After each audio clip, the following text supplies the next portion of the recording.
सतगुरुदेव की जय। सर्वसंगत से प्रार्थना है, सत्संग प्रारंभ हो रहा है। कृपया सत्संग स्थल पर शांतिपूर्वक विराजमान होकर के श्रद्धा से सत्संग सुने। एक बार गोरखनाथ जी ने रामानंद जी, स्वामी रामानंद जी आचार्य जी को आध्यात्मिक गोष्ठी के लिए पुकारा, बुलाया, आमंत्रित किया, ललकारा।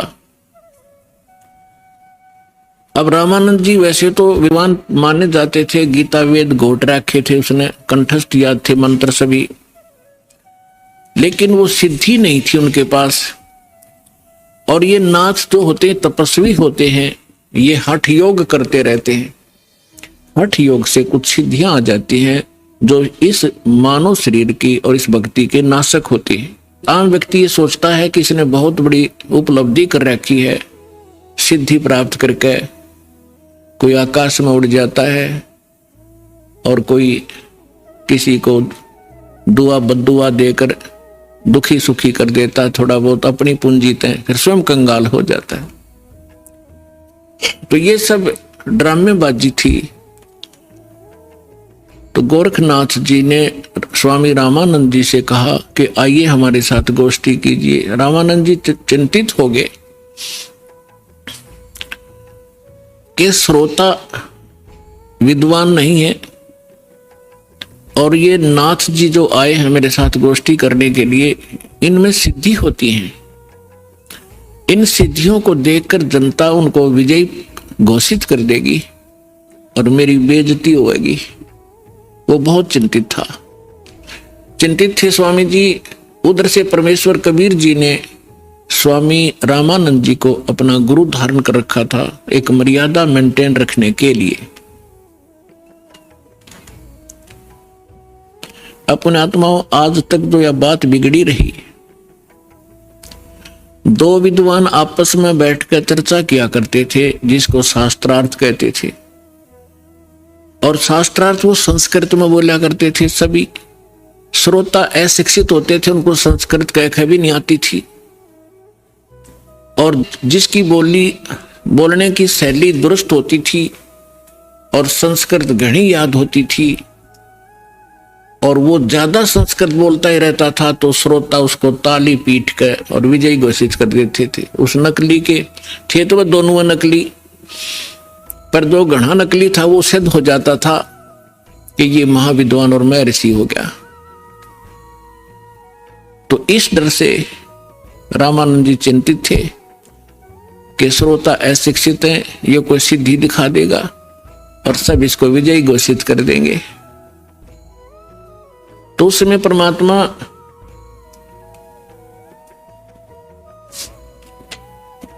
कबीर जी जब अपने गुरुदेव के आश्रम में पहुंचे,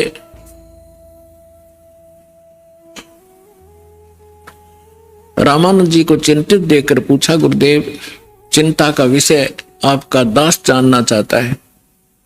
पुण्यात्माओं, जब रामानंद जी के साथ परमात्मा का ऐसा व्यवहार था, यानी परमात्मा होते हुए अपने गुरु के सामने एक सुयोग्य शिष्य की भूमिका किया करते थे।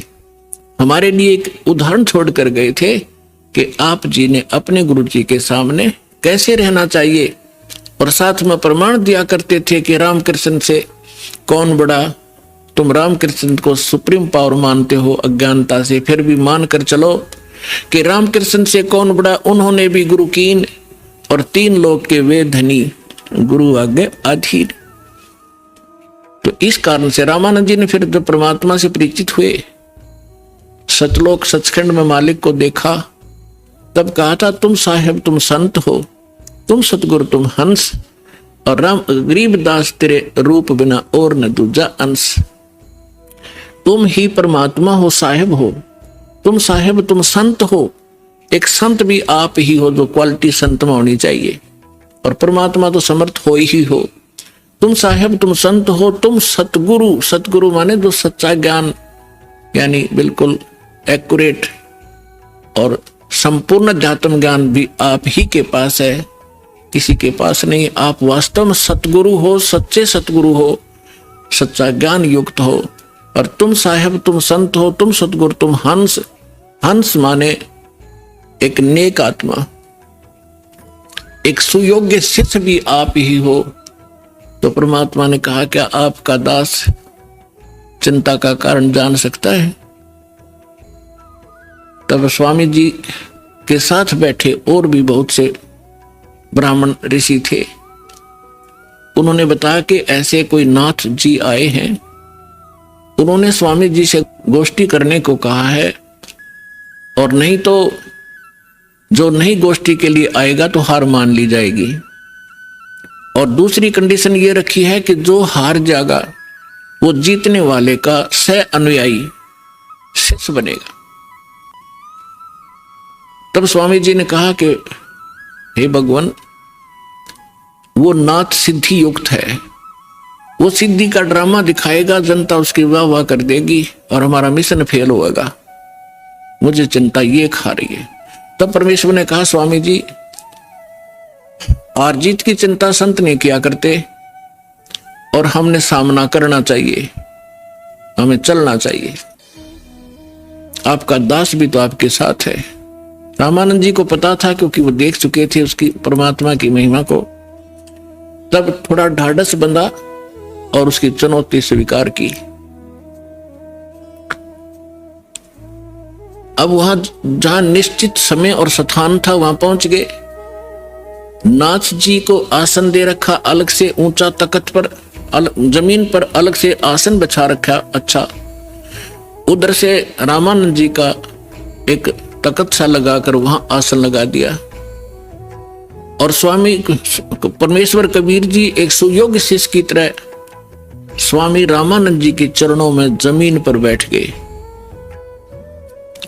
और सामने वो नाथ जी, कबीर साहब तो भगवान थे, अंतर्यामी थे, उन्होंने देख लिया गोरखनाथ धक्के खाने आया है। क्योंकि ये कुछ ऐसे साधक होते हैं जो पूर्व जन्मों के संस्कारी होते हैं, और एक पूरे जीवन में उस भक्ति का अपना नाश भी कर जाते हैं। बहुत सी पूंजी लुटा जाते हैं, किसी को चमत्कार दिखाकर, किसी को हानि पहुंचाकर, और किसी को छोटा मोटा लाभ पहुंचाकर, फिर भी उनमें कुछ भक्ति शेष रह जाती है, जिस कारण से वो पितरलोक को प्राप्त हो जाते हैं। और पितरलोक में गए हुए ये एक सुप्रीम भूत होते हैं पितर, और वो कभी भी यहां आके प्रकट होकर के दिख जाते हैं। स्वर्ग के देवता भी यहां आ सकते हैं और वापस जा सकते हैं, लेकिन जन्म मृत्यु उनका कभी समाप्त नहीं हो सकता। तो गोरखनाथ जी ने देखा कि वहां वैष्णव पंथ का ज्यादा प्रचार कर रहे हैं स्वामी रामानंद जी, और नाथ पंथ सिकुड़ता जा रहा है, घटता जा रहा है। अब ये राग द्वेष ऊपर तक घर कर गया, वहां तक इनको यहां से जाने के बाद भी ये दुखी रहते हैं अपने मैं मेरी के कारण। तो जिस कारण से उसने रामानंद जी को पराजित करने के लिए स्वयं आना पड़ा। हालांकि गोरखनाथ जी बहुत पहले अपने मानव शरीर का जो एक कर्म था पूरा करके जा चुके थे। तो परमात्मा ने देख लिया कि तो गोरखनाथ है, अपने वो तो जानी जान थे। तब गोरखनाथ जी ने कहा कि आइए रामानंद जी मेरे साथ गोष्ठी कीजिए। तब परमात्मा एक बालक थे, छोटे से 10-12 वर्ष की आयु के, ये लीला कर रहे थे। उस समय जब गोरखनाथ जी गोष्ठी करने के लिए आए थे, तब परमात्मा खड़े हुए कबीर जी और कहा कि नाथ जी पहले मेरे से गोष्ठी कीजिए और बाद में मेरे सतगुरु से बात कीजिए। मेरे से निमट ले पहले, फिर गुरु जी से बात करना। अब गोरखनाथ जी इस बात से बड़ा दुखी हुआ कि अरे कबीर, तू छोटा सा बालक, तेरी आयु क्या है और तू गोष्ठी करेगा मेरे साथ? पता है मैं कौन हूं?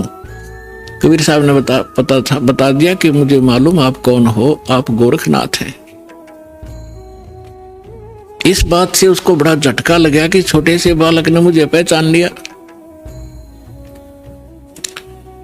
फिर गोरखनाथ जी ने कहा कि आपकी आयु क्या है? परमात्मा बोले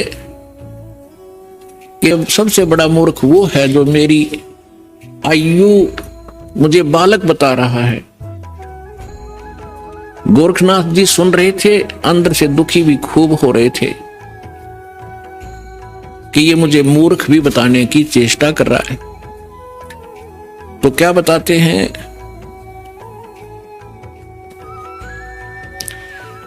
अब परमात्मा की महिमा वाणी में लिखा है, वो थोड़ा पढ़ के सुनाता हूं आपको।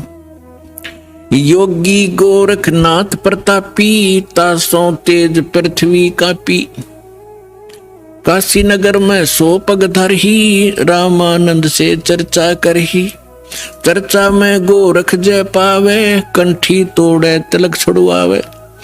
सत्य कबीर शीश जो भयऊ, ये वृंतांत सो सुन लेऊ। गोरखनाथ के डर के मारे, बैरागी नहीं बेख संवारे। तब कबीर आज्ञा अनुसारा, वैष्णो सकल रूप संवारा। सो सुध गोरखनाथ जो पायो, काशी नगर शीघ्र चल आयो। रामानंद को खबर पठाई, चर्चा करो मेरे संग आई। रामानंद की पहली पौड़ी, सत कबीर बैठे तिस ठोरी। तब कबीर आज्ञा अनुसारा, वैष्णो सकल रूप संवारा। कह कबीर सुनो गोरखनाथा, चर्चा करो हमारे साथा। प्रथम चर्चा करो संग मेरे, पीछे मेरे गुरु को टेरे। बालक रूप कबीर निहारी, तब गोरखनाथ अस वचन उचारी। परमात्मा को बालक रूप में देखकर फिर गोरखनाथ जी ने ये वचन बोले। कब के बहे बैरागी कबीर जी, कब के बहे बैरागी।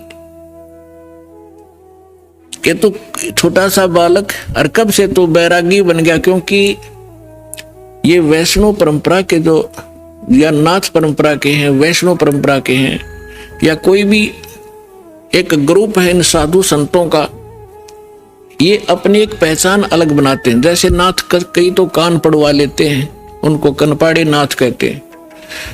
कई जैसे वैष्णव है वो एक कंठी रखते हैं, एक तुलसी के मनिये की, एक तुलसी के लकड़ी का मन का, और एक धागे में बांध कर लटका कर रखें, जिससे वैष्णव परंपरा से दीक्षित होने की वो प्रतीक होता है।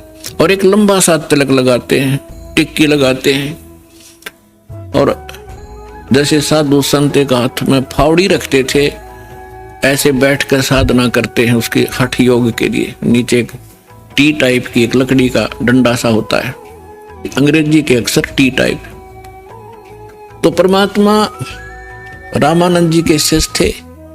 उस दिन जानबूझकर एक साधु संत का रूप बनाकर, जैसे वैष्णव संत साधु भक्त होते हैं, कंठी गले में तिलक पूरा लगा रखा और टोपी पहन रखी और कंठी माला सुमरनी और वो सारा कुछ ले रखे, फावड़ी सी। अब परमात्मा बोले मेरी उम्र बताऊं क्या है। राम ये नाथ जो होते हैं भगवान शंकर के पुजारी होते हैं।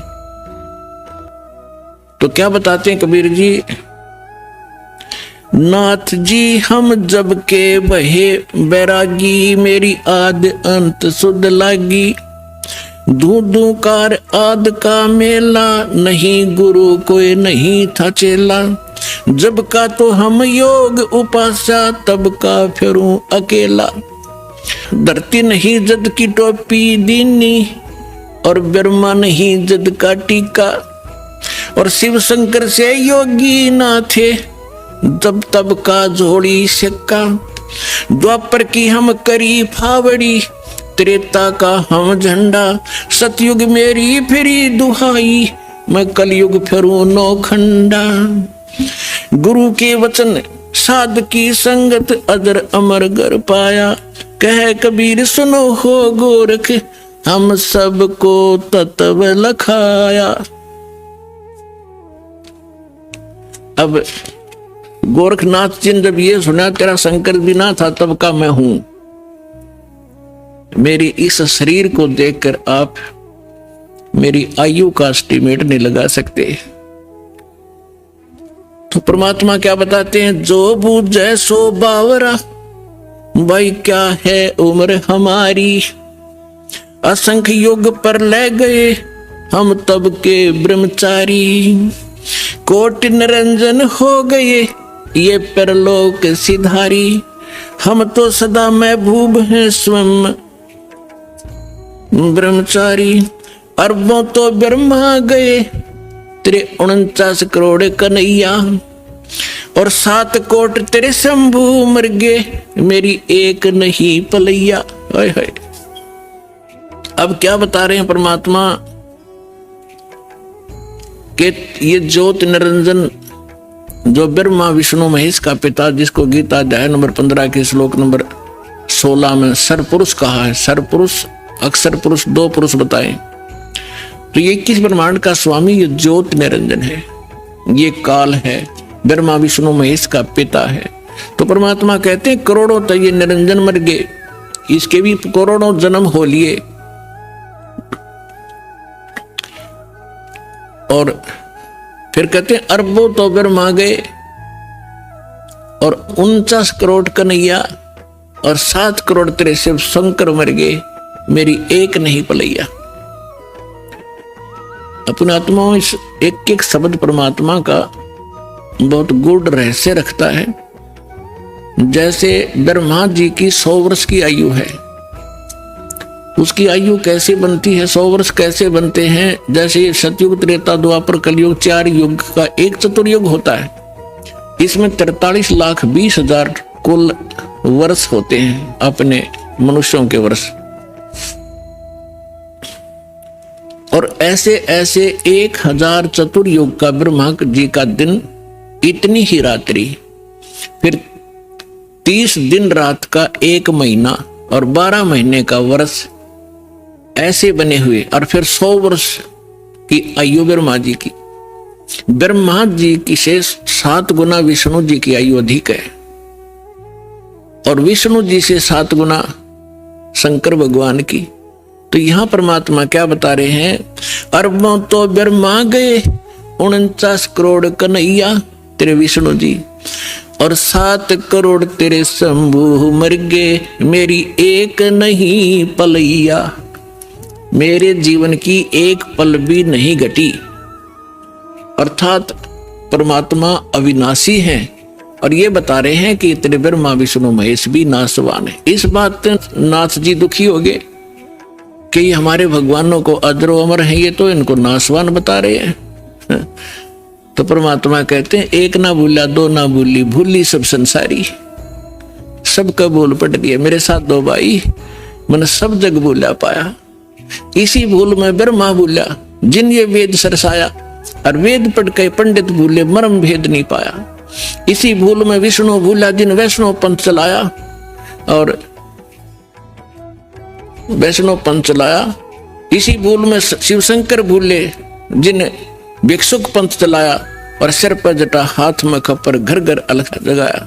मेरे साथ 2 भाई मैंने सब जग भूला पाया। इसी भूल में विष्णु भूले जिन वैष्णव पंथ चलाया, और तीर्थ व्रत का बड़ा महात्म बहुविध जीव फंसाया। तो यहां गोरखनाथ जी को परमात्मा बता रहे हैं कि अरबों तो ब्रह्मा गए ये 49 करोड़ कन्हैया, 7 करोड़ तेरे शंभू मर गए मेरी एक नहीं पलैया। कोटिन नारद हो गए ये मोहम्मद से चारी, देवताओं की गिनती नहीं क्या सृष्टि बिचारी। नहीं बूढ़ा कहते ना मैं बूढ़ा ना बालक, और ना कोई बाट भिखारी, ना बूढ़ा ना ही बालक ना कोई भाट भिखारी। कहे कबीर सुनो हो गोरख ये सुन ले उम्र हमारी। मैं ना बालक हूं ना मैं वृद्ध हूं ना कोई भाट भिखारी हूं, और ये मेरी महिमा तेरे को मैंने बता दी, मैं ये हूं। अब गोरखनाथ जी को बड़ा दुख हुआ, इज्जत का नाश हो गया कि छोटा सा बालक और इतना बड़बड़ बोल रहा है। इनके पास एक हल्दी की गांठ थी, उसके पास सिद्धि की, गोरखनाथ जी ने अपने आसन के साथ में त्रिशूल गाड़ रखा था। एक ऊपर 3 एरो से होते हैं और नीचे से वो एक पाइप सी, नीचे फिर एक नुकीला सा सिरा होता, उसको जमीन में गाड़ के आसन के साथ रखा हुआ था। 6-7 फुट ऊंचा त्रिशूल। गोरखनाथ जी ने कहा कि यदि तू मेरे साथ वार्ता करना चाहता है कबीर जी, तो आइए मेरे समान आसन में आ जाइए। नाथ जी वहां से उठे जमीन से, ऐसे आसन पदम लगाकर बैठे थे। आसन पदम लगाए लगाए ऊपर उठ गए और त्रिशूल के ऊपर जाकर विराजमान हो गए। हाँ, ये देखिएगा, ये त्रिशूल पर बैठे हैं। फिर परमात्मा ने क्या लीला की कि कबीर जी ने कहा कि गोरखनाथ जी, आपकी और हमारी बात ज्ञान चर्चा की थी, गोष्ठीकरण की थी। ये बाजीगर वाला काम हम नहीं जानते और ना ये पसंद है, ना ये दातम मार्ग में इसकी कोई वैल्यू है। आप नीचे बैठ के और चर्चा करता कि जनता को पता चले सच्चाई का। तो गोरखनाथ जी कहते हैं तुम्हारे पास कोई है तो आइए मेरे समान बैठकर चर्चा कीजिए, नहीं तो हार स्वीकार कर लीजिए। अब उनके पास तो एक दाव था यो। तो परमात्मा बोले अच्छा ठीक है। कबीर साहब बचपन से ही जुलाहे का काम करने लगे थे और जेब में एक चरखे के ऊपर ये माताएं काटा करती थी। एक रील बन जाया करती इतनी मोटी कच्चे धागे की, 100-150 फुट लंबा तार होता था उसका। उसी से सूत कपड़ा बनाया करते थे भगवान। वह कुकड़ी बोल रहे हमारे देसी हरियाणा के अंदर कुकड़ी बोल रहे हैं, उसने कच्चे धागे वाली कुकड़ी। वह कुकड़ी निकाली जेब मत, वह रील धागे की, और एक सिरा पकड़ लिया और उसको ऐसे छटक दिया परमात्मा ने। वो धागा सीधा खड़ा होगा, स्ट्रेट परपेंडिकुलर, 150 फुट उसका अंतिम सिरा आकाश में, 150 फुट पे। परमात्मा वहां से उठे और उस धागे के अंतिम सिरे पर जाकर बैठ के 150 फुट ऊपर। अब गोरखनाथ जी से कहा कि नाथ जी आइए, राजा मेरे बराबर में बैठकर चर्चा कराएंगे, यहां आ जाइए। अपने आत्माओं, ऐसी बात नहीं थी कि गोरखनाथ जी आकाश में और ऊपर नहीं जा सकते थे, वो तो और ऊपर भी जाते थे, स्वर्ग में भी, उस पितरलोक में भी चले जाते थे। लेकिन समर्थ के सामने सिद्धियां समाप्त हो जाती हैं। जैसे ये घड़ी बना रखी है, अब इसकी सिद्धि बना दी कारीगर ने, इंजीनियर ने, कि ये अपने आप चल घूम रही है और इसके सामने चुंबक खड़ा कर दो 1 फुट दूर, ये जाम हो जाएगी, आगे नहीं सरकेगी, वहीं खड़ी हो जाएगी। तो वो समर्थ आ बैठे, उसी से प्राप्त करके छोटी मोटी खिलौने खेल रहे होते हैं और प्रभु पाक जाते हैं। उस परमात्मा ने उसकी सारी सिद्धि कैंसिल कर दी। उठना चाहा था ऊपर को और जमीन पर ऐसे गड़ा धर्म देसी, सारा शरीर बोलिया, जान गया गोरखनाथ कि आज तेरी सिद्धि नहीं काम करेगी। अब गोरखनाथ ऐसे बैठा जैसे पैरालाइसिस हो जाता है इंसान को, टस मस नहीं हो पा रहा। तब गोरखनाथ जी ने कहा कि आ जाओ कबीर जी, नीचे आ जाओ, अब मैं समझ गया आपको, अब चर्चा करेंगे। तब परमात्मा ने उनको ज्ञान समझाया कि ये बालका के ड्रामे मोक्ष मार्ग नहीं है। कहते जंतर मंत्र जोग निभाई, काल चक्र जमजोरा खाई, तुम हो जम की फर्दी माही। कहते हैं गोरखनाथ सिद्धि में फूल्या, गोरखनाथ सिद्धि में भूल्या और टूणे टामण हांडे फूल्या, जंतर मंत्र जोग निभाई और काल चक्र जमजोरा खाई, तुम हो जम की फर्दी माही। फर्द होती है ना, जैसे कोई रजिस्ट्री करा ले कोई जमीन की, तो अब फर्द में आ गया तो सोच रहे पक्का हो गया उसका वो जमीन का टुकड़ा। तो परमात्मा कहते हैं तुम तो इस काल की फर्द में चढ़ रहे हो, काल के पक्के दूत बन गए, औरों को पका रहे हो।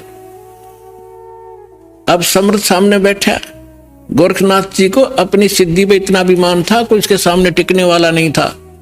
एक बार अपने गुरुदेव के कहने से, कोई चिंता थी उनको, लंबी कहानी है, हट फिर से बताएंगे। एक पहाड़ को सोना बना दिया था सिद्धि से, पहाड़ को सोना, और अपने गुरुदेव के टुकड़े हुए शरीर को जीवित कर दिया था। ऐसी सिद्धि थी। और उस समय परमात्मा के सामने वो सारी सिद्धि फेल होगी। जैसे कल आपको सुनाया था, परासिद्धि पूर्ण पटरानी सतलोक की कहूं निशानी। वो परमात्मा समर्थ है, सब सिद्धियों का से युक्त है, सिद्धियां उसकी दासी है, और उसी की भक्ति करके हम छोटी मोटी राहत प्राप्त करके यहाँ ऋषि और महर्षि और देवता बन जाते हैं। तब गोरखनाथ जी ने काफी कुछ समझा, लेकिन यो मन जल्दी से हार नहीं मानता। अब देखिए, ये चित्र देखिएगा, परमात्मा नारद गोरखनाथ जी त्रिशूल पर बैठे हैं और परमात्मा ने पे धागा फेंका ऊपर, उसके ऊपर के सिरे पर बैठ के जाके। अब ये चित्र में बहुत कम दिखाई दे रहा है, लेकिन ये बहुत बड़े, ये बनाया नहीं जा सका इतना ऊंचा, तो कबीर साहब बहुत ऊपर थे। तो गोरखनाथ जी ने कहा कि भगवान, मैं एक जांच और करूंगा आपकी। परमात्मा बोले, भाई वह भी कर ले, कि चलो दरिया गंगा के किनारे चलते हैं और मैं दरिया में डुबकी लगाऊंगा। यदि आप मुझे खोज लोगे दरिया में तो मैं आपका शिष्य बन जाऊंगा। परमात्मा बोले, चल भाई। दरिया गंगा के किनारे बैठ के जाके गोरखनाथ जी ने गंगा में छलांग लगा दी और मछली बन गई। वहां सैकड़ों हजारों मछलियां और थी। परमात्मा ने अंदर गए और पकड़ कर वह मछली, जिसे गोरखनाथ पकड़ कर टीटी बाहर बैठा दिया, गोरखनाथ बना के चरणों में गिर गया, पैर पकड़ लिए गोरखनाथ जी ने कि सचमुच आप समर्थ हैं।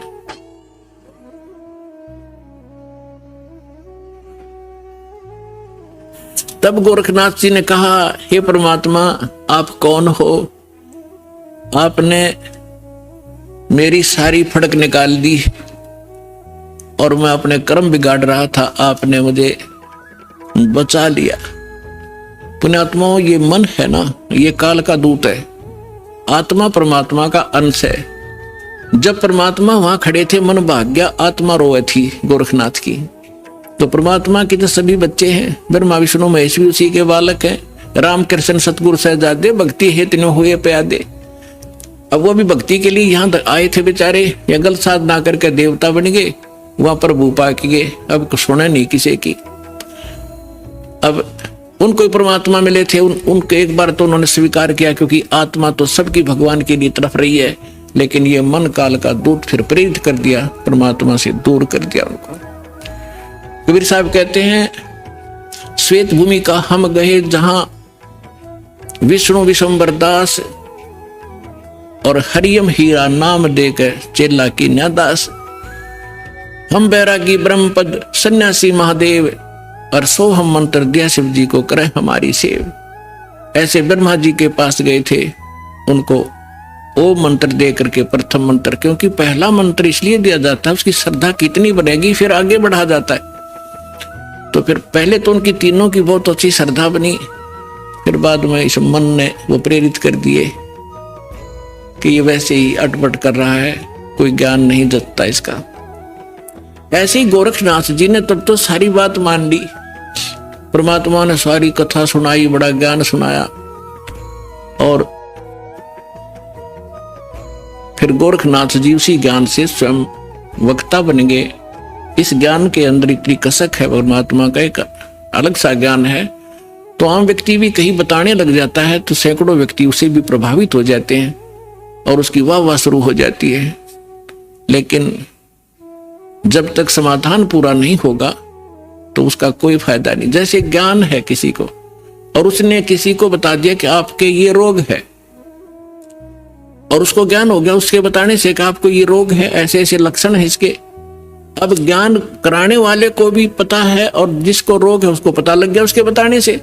अब दवाई ना बताने वाले के पास है, औषधि नहीं है, तो दोनों व्यर्थ है। तो संत ज्ञान भी हो और उसके पास कंप्लीट कोर्स हो, तो उस ज्ञान से तो जानकारी होती है, समाधान से वो, साधना से वो समाधान होता है। समाधान नहीं तो ज्ञान एक आने का नहीं, यूजलेस है वो ज्ञान। तो फिर गोरखनाथ ज्ञानी पा गया कुछ दिनों के बाद, तो उसके लिए कहा कि गोरख से ज्ञानी गणे, उसके पास मूल मंत्र नहीं था। और सुख दे जति जहान और सीता सी बहु भारिया पर संत दूर स्थान। तो गोरखनाथ जी ने पूछा, प्रभु आप कौन हो, कहां से हो? आप यहाँ आपके तो लोग जुलाहा जुलाहा करते हैं, धानक कहते हैं आपको, तो क्या बताते हैं परमेश्वर? अवधू अवगत से चल आया, मेरा कोई भेद मरम ना पाया। मात पिता मेरे कछु नाही, ना मेरे घर दासी, जुल्हाए का सुत आण कहाया, जगत करे मेरी हासी। मात पिता मेरे कछु नाही, ना मेरे घर दासी, जुल्हे का सुत आण कहाया, जगत करे मेरी हासी। ना मेरा जन्म न गर्भ बसेरा, बालक बन दिखलाया, काशी नहर जल कमल पडेरा, तहां दुलाहे न पाया। मात ना मेरा जन्म न गर्भ बसेरा, एक बालक बन दिखलाया, काशी नगर जल कमल पडेरा, तहां दुलाहे न पाया। मात पिता मेरे कछु नाही, ना मेरे घर दासी, जुल्हे का सुत आण कहाया, जगत करे मेरी हासी।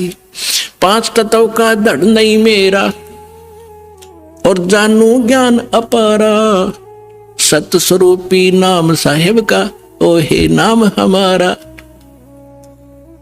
अदर दीप गगन गुफा में, ता निज वस्तु सारा, ज्योत स्वरूपी तेरा अलख निरंजन, वो दरता ध्यान हमारा।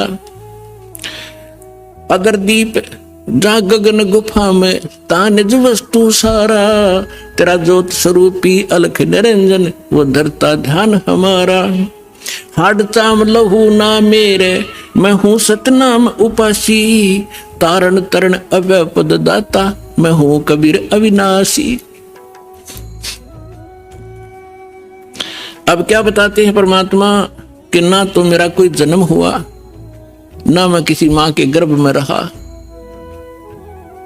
मैं स्वयं ही अपने सतलोक से चल कर आकर के एक बालक रूप धारण करके कमल के फूल पर तालाब में सरोवर में विद्यमान हुआ। वहां से मुझे एक दुल्हा लेकर यहाँ आए, जिस कारण से मैं दुल्हा कहा। मात पिता मेरा कुछ नाही, अन्ना मेरे गर्दासी, मैंने कोई पत्नी स्वीकार नहीं की, और दुल्हे का सुत आण कहा, जगत करे मेरी आसी। फिर क्या बताते हैं कि 5 तत्वों का धड़ नहीं मेरा, यह शरीर तुम्हारे जैसा नहीं है मेरा, और जानू ज्ञान अपारा, तेरा ज्योत स्वरूपी अलख निरंजन, वह धरता ध्यान हमारा। हाड चाम लहू ना मेरे, हूं सतनाम उपासी, और तारण तरण अभय पद दाता, मैं हूं कबीर अविनाशी।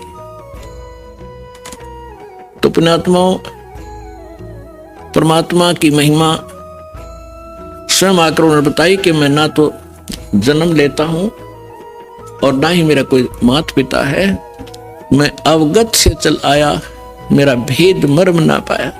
तो परमात्मा को ना समझकर ना जानकर हम उस लाल की महिमा से अपरिचित होने के कारण अभी तक हम इन अन उपासना करके कंकर पत्थर इकट्ठे करके ये सोच रहे थे कि हमने बहुत घना भक्ति धन इकट्ठा कर लिया।